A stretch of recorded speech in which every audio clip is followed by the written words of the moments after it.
Hello there, and welcome to The Great Comeback. I am your host, Holly McClain. I'm a life coach and counselor, and I help people come back from big life shifts and upsets. So think big breakups, divorce, career shifts, teenage struggles. If it's a life transition, you and I can master plan your comeback. I am coming to you live today on WGSN-DB Going Solo Network, the #1 talk network out there. So I have a treat for you today. I am joined by personal life coach Lisa McClenahan. Now, before I introduce Lisa, I have to tell you, Lisa is my personal life coach. I met Lisa about 7 years ago, had my first coaching session back when I was a counselor and I lived in Silicon Valley, and it changed the entire trajectory of my life. So you can put the pieces together. Experienced the magic of Lisa, the magic of life coaching, got my coaching certification, mentored by Lisa, launched my coaching practice, and here we are now. So my guest today, Lisa McClenahan, is a life coach and clinical hypnotherapist in Silicon Valley, California. For the past 20 years, she has been accompanying clients on their journeys to self-empowerment and reinvention of the sacred in their lives. She supports pro athletes, executives, educators, artists, and more with mindset reboots. Her extensive toolbox is full of ever-evolving ways to get in the zone by tapping into intuition, genius, flow, and everyday magic. Lisa is a creative writer, speaker, ritualist, and mystic who facilitates goddess circles. Lisa, welcome to the show. Can you tell that the two of us like to be together? I'm already smiling. We do. We make magic together here. So Thank you for that intro. I'm so excited to be here. It took my client to kind of drag me on here to do something like this, but I'm actually really excited and we're going to have fun. So thank you for having me. you're very welcome. I'm ready to dive right in with you. Can we dive into you telling us all about your personal great comeback and start there? Yes, but can we do something first? Okay. So I have some listeners on here that I know are listening, and thank you so much for supporting me. I have an amazing tribe. And for that reason, I'm a little nervous. So what I always like to do when I'm nervous is a brief centering. So can we do that? This will be a treat. Yes, thank you. All right. So everyone and listeners, go ahead and close your eyes for a second. Just take a nice deep breath. And just let any tension or stress that you're noticing in your body, it might be in your shoulders, your chest, wherever it is, let that just flow all the way down through your feet and down through a grounding cord into the center of the earth. Just relaxing deeper. Then imagine just a ball of golden light, fresh life force energy above you. And let it descend down into your body, just relaxing your head, your neck and shoulders, filling you with golden light, your chest, your belly, your lower body, and all the way down to your legs, your feet. Whew. And now, as you open your eyes, just focus on whatever catches your attention first. And focus on that one thing, like if you're out in nature on a walk and you focus on something. So I want you to imagine that whatever you're focused on can have a message for you. And you're going to hear that message in your right ear with the voice of someone that you love and respect. So just see what that message is right now.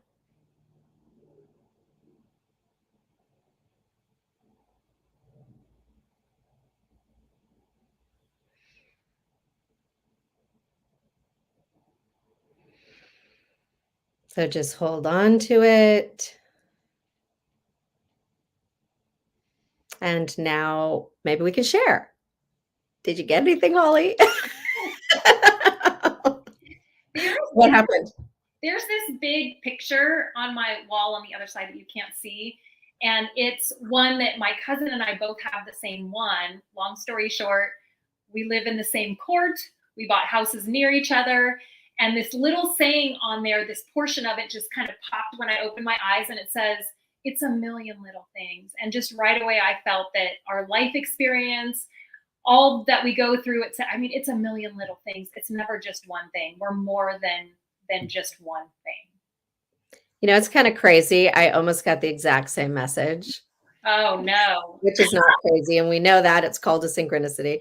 But I zeroed in on this little yellow leaf that's kind of dead, I guess, if you think about it, because it's yellow.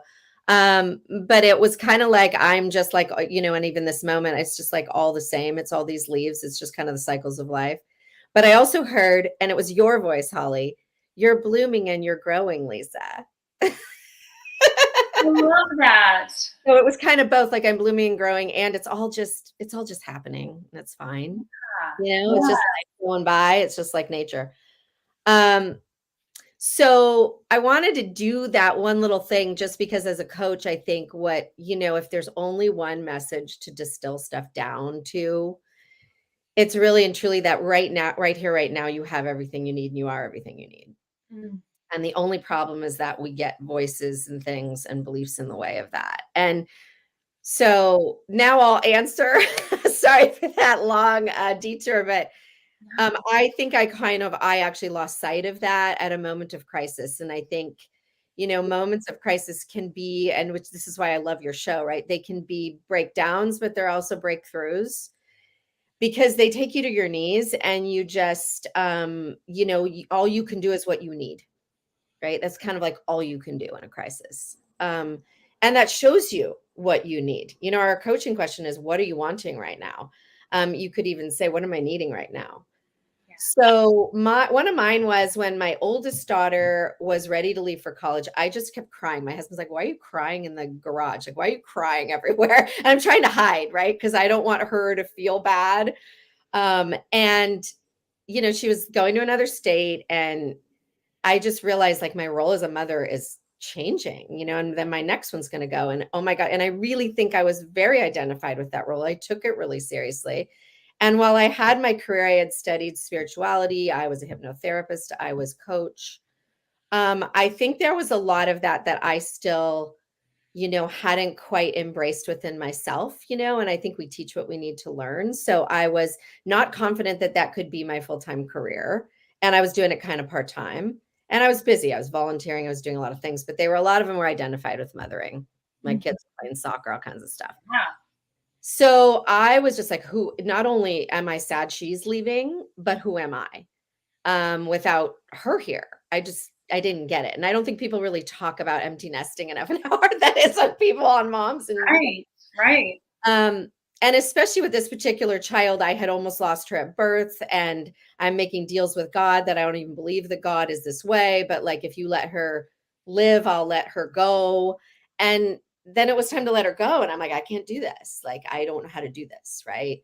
Yeah. So what I did was I did what I needed. And what I needed was my friends. You know, I've always been kind of a friend person. Anyone who knows me knows this. And I'm like, I need you guys now. And so I just asked everybody to come over and sit in my living room and cry together and talk and do whatever. I'm like, well, I'm a coach. I'll figure something out we can do. So it was an empty nester support group. We started it, just, you know, telling our stories. And I think what we started to see was, oh my God, I'm not alone, which women's circles can so do. And then all kinds of other things started to happen, which led to what you called a goddess circle, or maybe you haven't said that yet, but we called it a goddess circle. And it was, you know, really me doing the things that I was having trouble embracing because I felt like they were weird, because I felt different. You know, I studied spirituality. Who studies that? What living are you going to make on that? You know, but I was doing ritual, and we were doing, you know, all those things that I just didn't find worked for me in the formal religious setting. First of all, I couldn't really be a priest in the Catholic Church, which was what I studied. Not happening. So, it was almost like, here's your church and you're the priestess now. I didn't plan it. It was just like, what do I need? Right. And it gave me like the greatest gift. So that's kind of my comeback story. Those people in my circle, as you know, I mean, ended up what you're doing for me right now, ended up being, what I'm holding is a wand. Share the wand with us. Tell us more. We're going to see that. Those people in my group ended up being my greatest marketers and it built my business. Right. And then I did really commit to my path. But yeah, I just think that we are so out of touch with things like the senses, like things that indigenous cultures that we've known for so long, our culture has lost sight. And so, part of my circle was bringing all that back. It was bringing back the senses and really mainly the sense of ourselves, who we truly are, that we don't need all this stuff that society tells us we have to be in order to be somebody. And that it's almost an opposite path that actually leads to the fulfillment. And we probably lose our mind until we figure that out, right? Yes. Well, I can say, as an attendee of many, many goddess circles, it's like nothing you've experienced before. This isn't women gathering and having wine. This is really getting in touch with yourselves and connecting with others in beautiful ways. And there's just so much there. And it is very, very hard when we're out in the world and we're doing the things that we're doing and we're getting depleted. And especially when we go through a transition or we have a setback and we're trying to come back from that and reinvent or dive into our next chapter, we tend to look around us and we say, am I where I'm supposed to be? And we look at all those exterior markers when the reality is you're right where you're meant to be and you're right on time. And the goddess circles, particularly for me in those times, especially going through the divorce, etc., they got me back into myself, which is where that's the best place to be. Well, I'm just thinking as you're saying, I'm like, seeing some of the people and the things they were going through, like divorce, like, career crisis, all those things were happening, not only just that their children were leaving home, but everyone was going through something. And, we kind of always are, but these were bigger ones. It was midlife. We were 45, it's midlife crisis time. Yeah. So yeah, I mean, just to be able to know mine isn't crazy and everyone has them, and they're similar. Yeah, absolutely. Okay. We've got a little lull right now. This is a great time for us to take a short break. Don't go anywhere, stay put, and we will be back shortly.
Okay, we are back. So to recap before our break, Lisa shared how her crisis point led to creating her business, essentially her big comeback.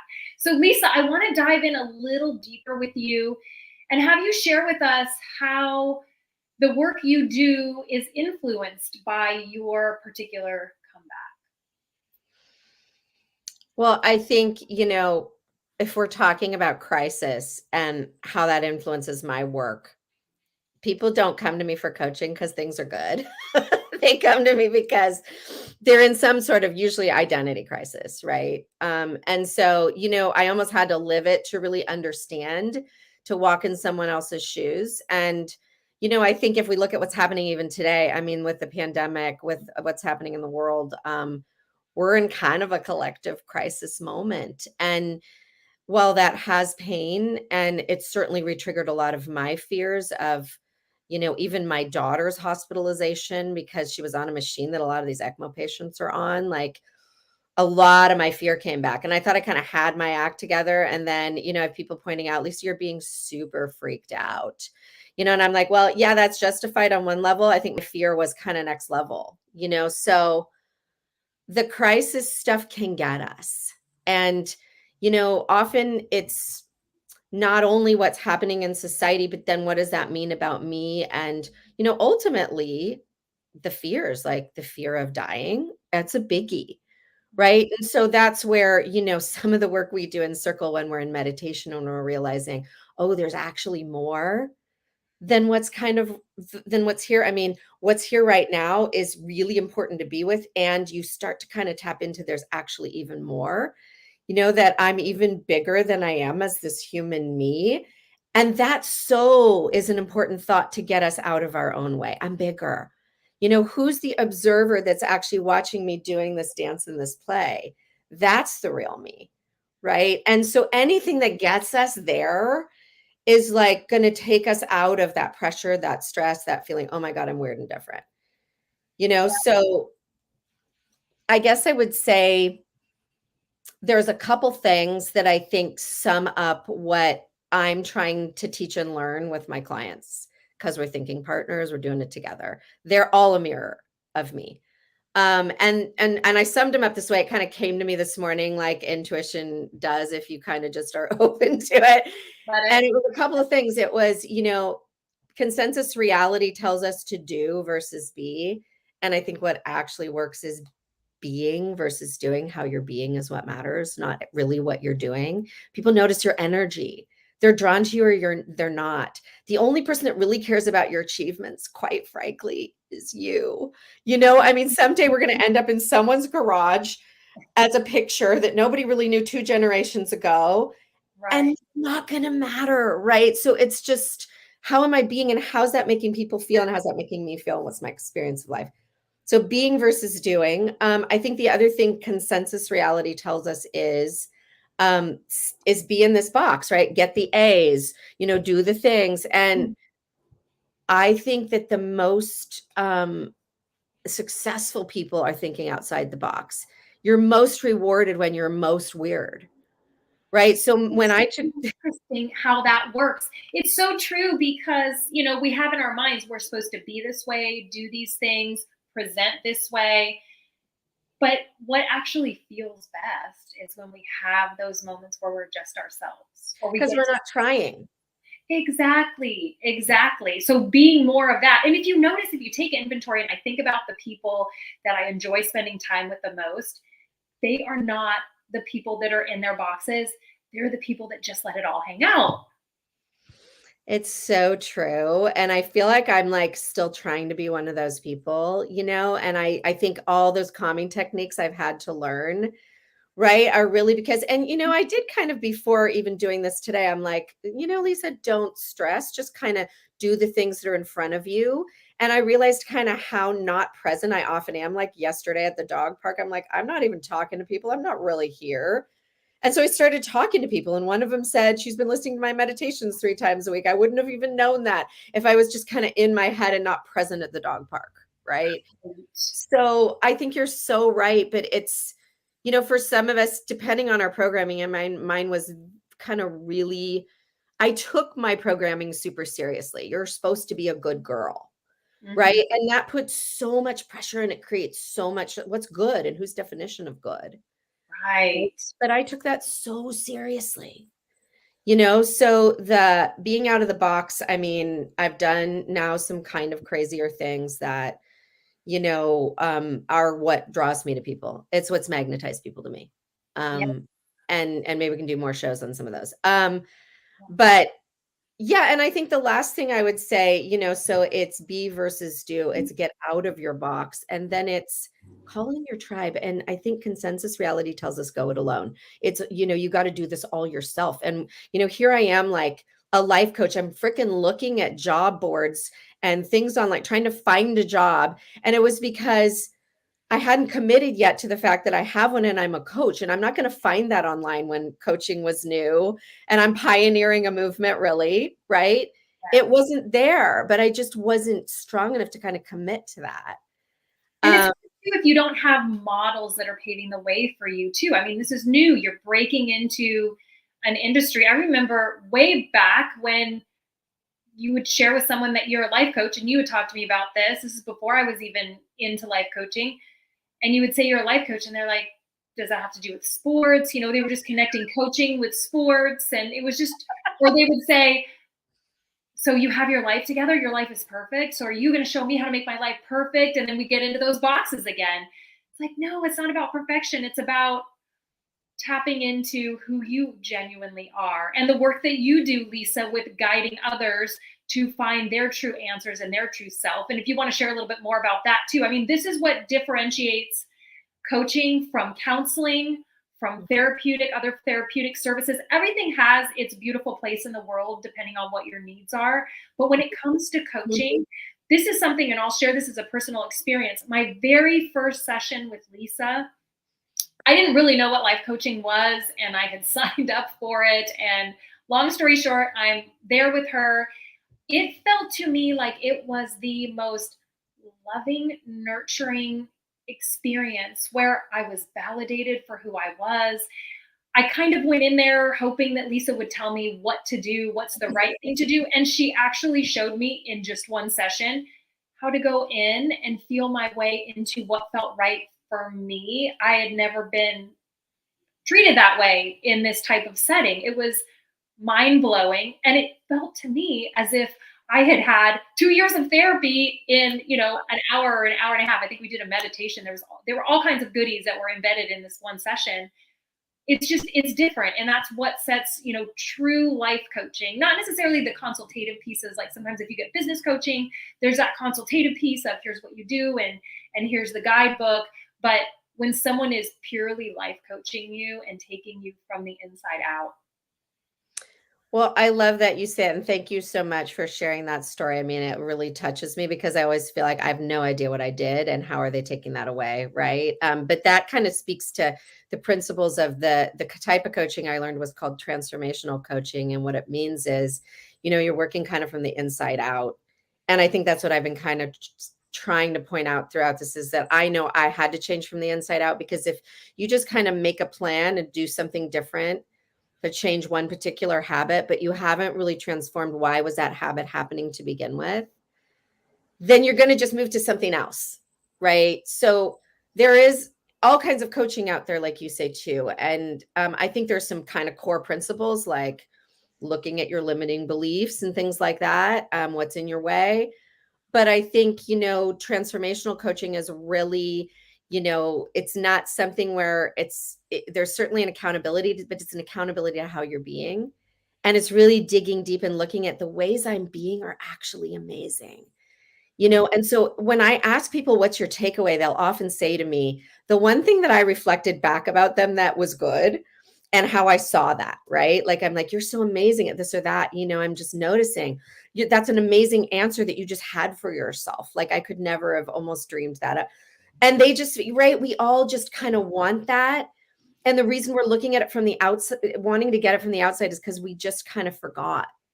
But as we can start to get it from the inside and not need that approval so much, right? Yeah. That's what I want them to get to, and not need me to do that, not need others to do that, not need society to do that. It's just like, I know who I am. And sometimes it is creating that image of yourself, we're people that love imagery. So, right, like, how do I see myself? What am I? Like, I use that image of the priestess just because I've always been interested in spiritual seeking, right? But priestess means something to me. And it's like, well, how would you show up as that? Because that's your best self. And that is almost non-ego identified, even though you could say that's an egoic thing to think. For me, a priestess is like actually the opposite of what would be an ego identified person, right? She's creating sacred space for people to live their best life. Yes. So you can have this image of like, who am I when I'm at my best? What's my essence? What are those what shows up in the room when I do that someone would reflect back to me? And if you just ask someone that question, what shows up when I do? Like if I ask you that right now, what would you say shows up in the room when I do?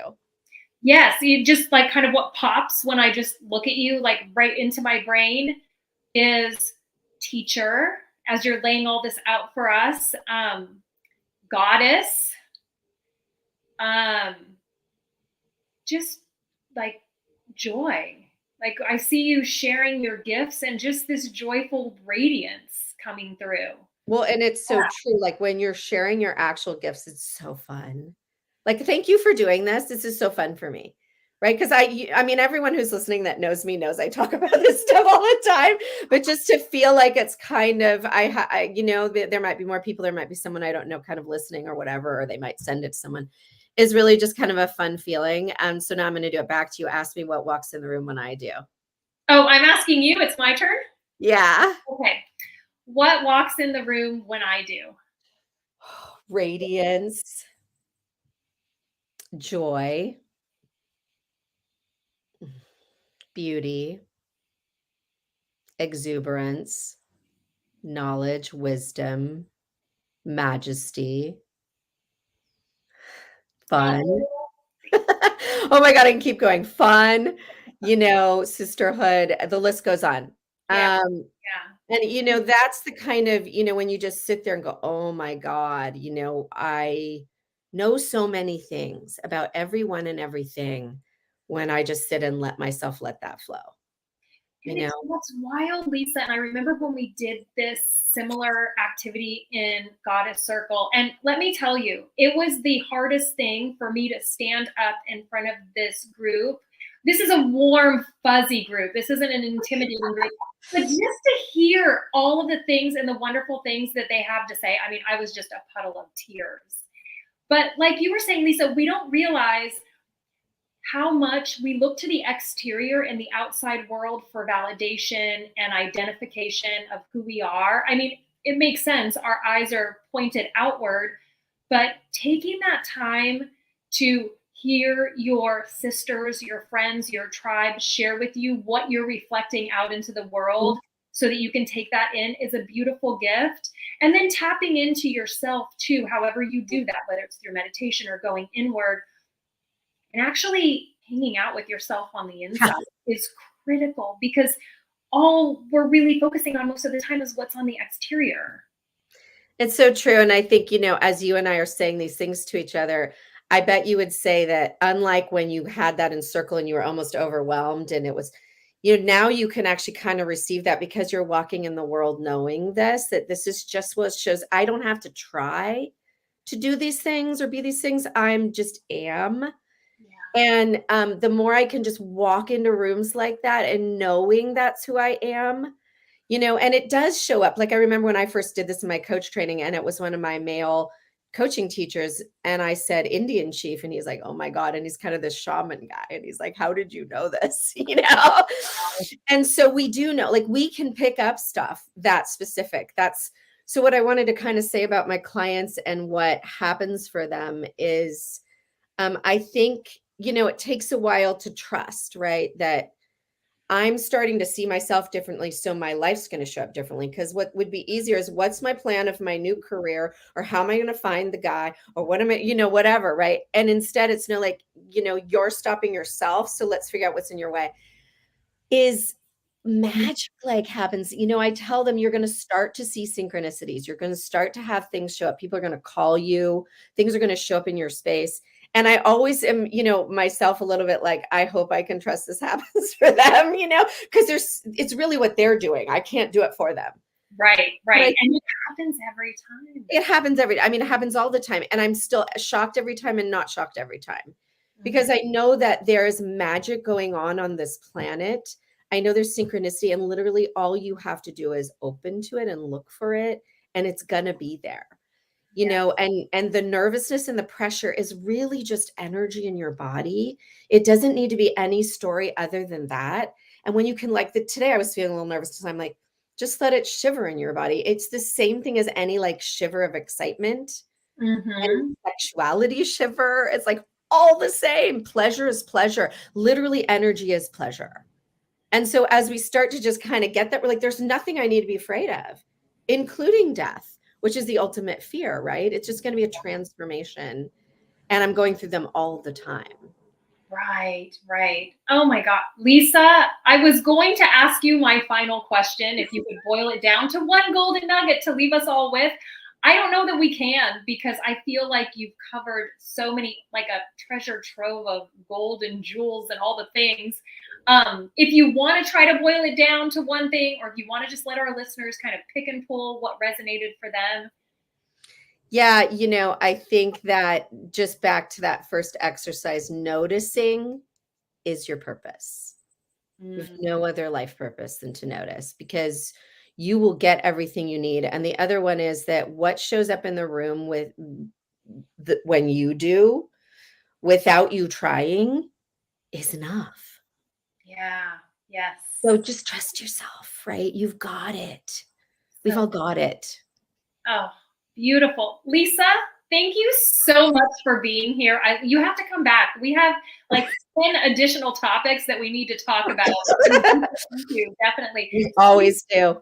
Will you share with the listeners how they can get in touch with you? What's the simplest They way? can just email me at goddesscoachlisa@gmail.com, or they can DM me on my Instagram, and it's just McClenahan Lisa, my last name, and then Lisa, McClenahan. Wonderful. So, yeah, anyone could reach out to me. I'm obviously a personal coach. Holly's amazing too. So, like, what I also want to leave them with is Holly rocks. You're so experienced. I mean, this is not a new thing for you, although I know doing this show is, but you're a highly experienced counselor, coach, and you live everything I said today. You live it, and your clients like just benefit so much from it. So I'm honored to be here. I'm honored to be with you. I'm honored to know you. Thank you so much for this chance and opportunity. Lisa, thank you. I was mentored by the best. Thank you. Thank you. Okay, so thank you again, Lisa. And thank you to our listeners for joining us in the conversation today. This episode was sponsored by the 6-Week Comeback, which is 6 weeks of one-on-one coaching with me, where I coach you to a place of clarity, confidence, and belief in yourself as you create your next best chapter of your life. And thank you, of course, to Cece, my amazing producer on the back end, who works her magic to make this show possible and amazing. Join me again next time. In the meantime, have a great rest of the week and be well.